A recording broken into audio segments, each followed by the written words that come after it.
ओम शांति। एक बार श्री कृष्ण और कर्ण का आपस में कुछ संवाद चल रहा था। तब कर्ण ने श्री कृष्ण से पूछा, हे केशव, मेरे जीवन में कुछ एक ऐसी घटनाएं हैं जिसके बारे में मुझे खुद को समझ में नहीं आ रहा है कि मेरे साथ ऐसा क्यों हुआ। जब मेरा जन्म हुआ, जन्म होते ही मेरी माँ ने मेरा त्याग किया क्योंकि मेरा जन्म अवैध रूप से हुआ। इसमें मेरा क्या कसूर है? फिर गुरु द्रोणाचार्य ने मुझे शिक्षा देने से मना किया क्योंकि वो मुझे क्षत्रिय कुल का नहीं मानते थे। इसमें मेरा क्या कसूर है?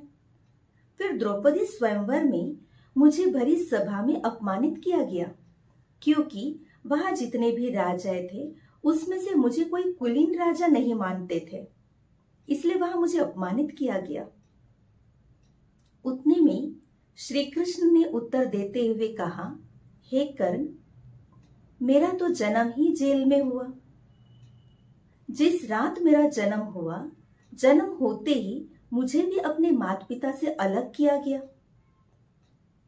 मैं जब तक चल भी नहीं पा रहा था तब ही मेरे ऊपर प्राणघातक हमले हो रहे थे।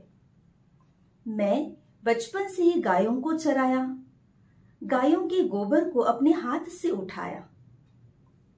जबकि मेरे पास कोई सेना नहीं थी, मेरे पास कोई शिक्षा नहीं था, कोई गुरुकुल नहीं, कोई महल नहीं, फिर भी मेरे मामा मुझे अपना सबसे बड़ा दुश्मन मान रहे थे। मुझे कई राजनैतिक विवाह करने पड़े। कई स्त्रियों को राक्षसों से बचाने के कारण उन स्त्रियों के साथ मुझे विवाह रचना पड़ा। उसी के साथ साथ जरासंध के प्रकोप के कारण मुझे अपने परिवार वालों को यमुना से निकालकर समुद्र किनारे द्वारिका बसानी पड़ी। हर एक के जीवन में कई सारी चुनौतियां तो होती ही है। ऐसा किसी का जीवन नहीं जिसके जीवन में कोई समस्या या चुनौतियां नहीं। चुनौती रहित जीवन किसी का भी नहीं हो सकता है। किसी के भी जीवन में सब कुछ ठीक हो, ये नहीं हो सकता है। सही क्या है, उचित क्या है, ये हमें अपने अंतर मन की, अंतर आत्मा के आवाज को सुनना होता है।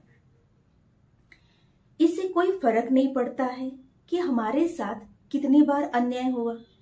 इससे भी कोई फर्क नहीं पड़ता है कि कितनी बार हमारा अपमान हुआ है। इससे भी कोई फर्क नहीं पड़ता है कि कितनी बार हमारे अधिकारों का हनन हुआ है।